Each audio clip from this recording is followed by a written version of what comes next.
Welcome once again. अब series में हमारे पास क्वेश्चन नंबर 59 है। ये कहता है which one of the following statement about the parliament is correct. मतलब अगर हमारे पास पार्लियामेंट के बारे में बेसिक नॉलेज नहीं है तो हम ये नहीं कर पाएंगे, क्योंकि आज इन्होंने 4 स्टेटमेंट दिया है, कल को कोई 4 नया इन्फॉर्मेशन होगा।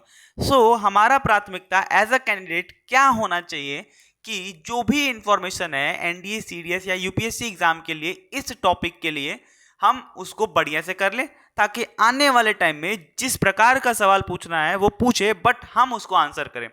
For that just let's go into deeper.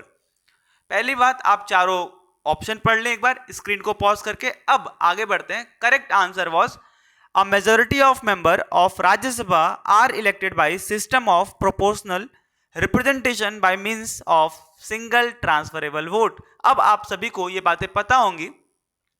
एक चीज जरूर जानना कि जो करेक्ट स्टेटमेंट है उसका तो आपने देख लिया, बट जो स्टेटमेंट रॉन्ग है वो क्यों रॉन्ग है? रीजन बिंग, जैसे मान लो दूसरा वाला है, वो कहता है कि deputy chairman of Rajya Sabha is nominated by the president from among the member of Rajya Sabha.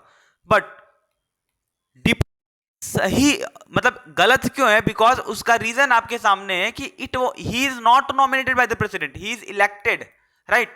अब अगला ऑप्शन है Lok Sabha can not be resolve before the completion of 5 year term. गलत है भाई, उसको किया जा सकता है bye recommendation of prime minister और काउंसिल मेंबर बाय प्रेसिडेंट।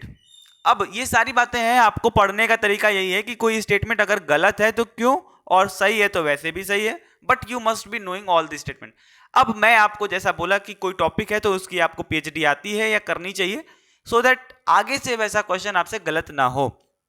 यहां पे पहला आपको समझाया जाएगा स्ट्रक्चर ऑफ पार्लियामेंट, जिसमें किस आर्टिकल में है वो और कंसिस्ट ऑफ, राइट। उसके बाद आपके पास राज्यसभा की पूरी कंप्लीट इंफॉर्मेशन है, maximum strength, minimum strength, election का टाइम क्या है, अभी ये हमने देखा, यही स्टेटमेंट पूछा हुआ था। फिर उनका ड्यूरेशन क्या है मिनिमम, देन चेयरमैन कौन होगा, डिप्टी चेयरमैन कौन होगा, मनी बिल की जो खासियत है।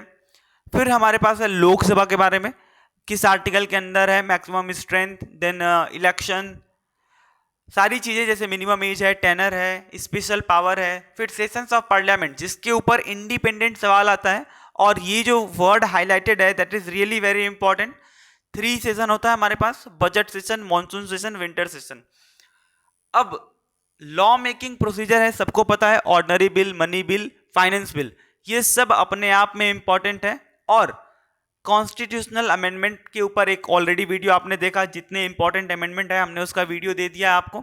और यहां पे ये सारी चीजें इंपॉर्टेंट है पार्लियामेंट के रिस्पेक्ट में। अब एक चीज है पावर्स ऑफ पार्लियामेंट, ये सारी चीजें please make sure to read, मैं आपको दिखा भी देता हूं वंस अगेन।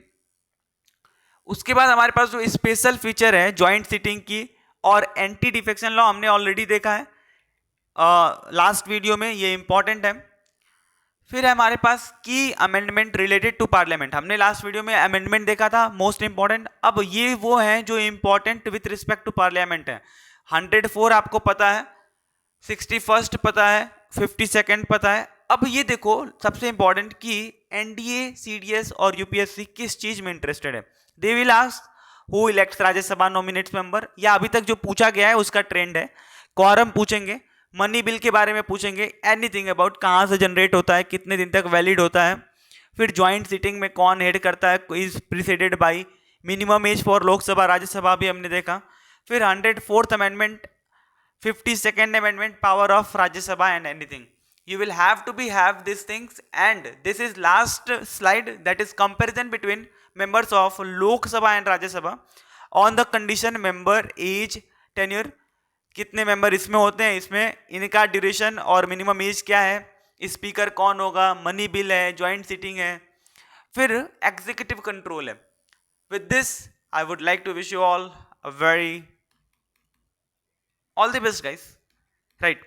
अब एक चीज याद रखना, जो भी आपके पास क्वेश्चन चल रहे हैं आपको लास्ट में जय हिंद तो जरूर लिखना है, और आपको जिस भी टॉपिक पे वीडियो चाहिए मेक श्योर टू राइट।